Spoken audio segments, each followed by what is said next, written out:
hanya kita hadirkan nanti kalau ini di sidang, ya gitu. Kalau di sini nanti mungkin dia akan dianu duluan, termasuk saksi. Pada kita hidupkan lagi itu opsi pasar pramuka. Orang yang mencetak itu dari pasar pramuka ada orangnya, meskipun dia udah lari keluar pulau itu klunya, tapi ada orangnya. Baik, Mas Roy, ini kan di titik ini dengan berlarut-larutnya kasus ini ada polarisasi di masyarakat, ya ada terbelah dua, ada yang percaya, ada yang gara-gara Jokowi. Oke, nah jelas. Sebagian kemudian melihat Anda sebagai pejuang kebenaran, tapi sebagian lagi melihat Anda sebagai pencari sensasi. Enggak. Anda sendiri pencari sensasi itu orang yang pencari sensasi itu orang yang punya ijazah, yang tidak waras, kata tadi Mbak Tasya kan, kalau saya punya ijazah, saya tunjukin aja. Lah itu waras. Oke, pertanyaan saya, Mas Roy, Anda ingin dilihat sebagai apa sebenarnya dalam perjuangan ini? Tidak perlu saya harus mengharuskan orang melihat. Saya mengatakan kalau A katakan A, B katakan B. Kalau jujur katakan jujur bahwa ini palsu dan ini bukan asli. Tapi kalau memang ini asli, ya buktikan kalau itu asli dengan nanti dibuktikan di pengadilan. Ada semuanya. Dibuktikan di pengadilan kok.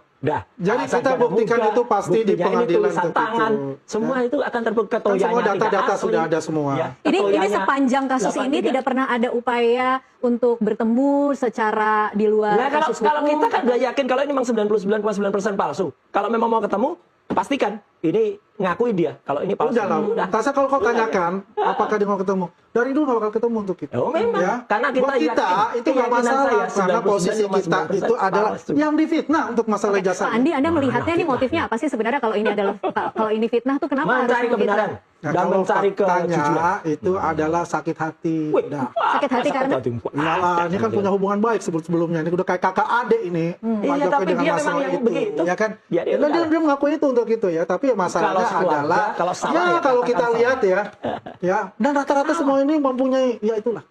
Kalau kita lihat punya hubungan-hubungan, ada yang pernah jadi yang namanya komisaris utama dan sebagainya, dipecat atau bergabung. Jadi intinya adalah di sini kalau kita lihat adalah mereka memang membuat sesuatu dengan tujuan akhir. Tahu nggak tujuan akhirnya apa? Memakzulkan Gibran sebagai presiden.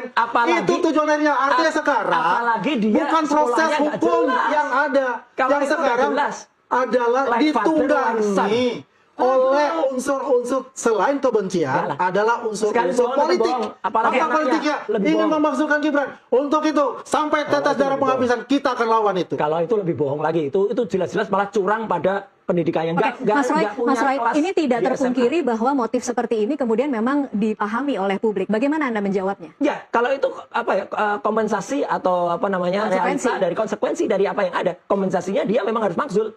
Karena apa? Ya karena memang sekolahnya nggak benar.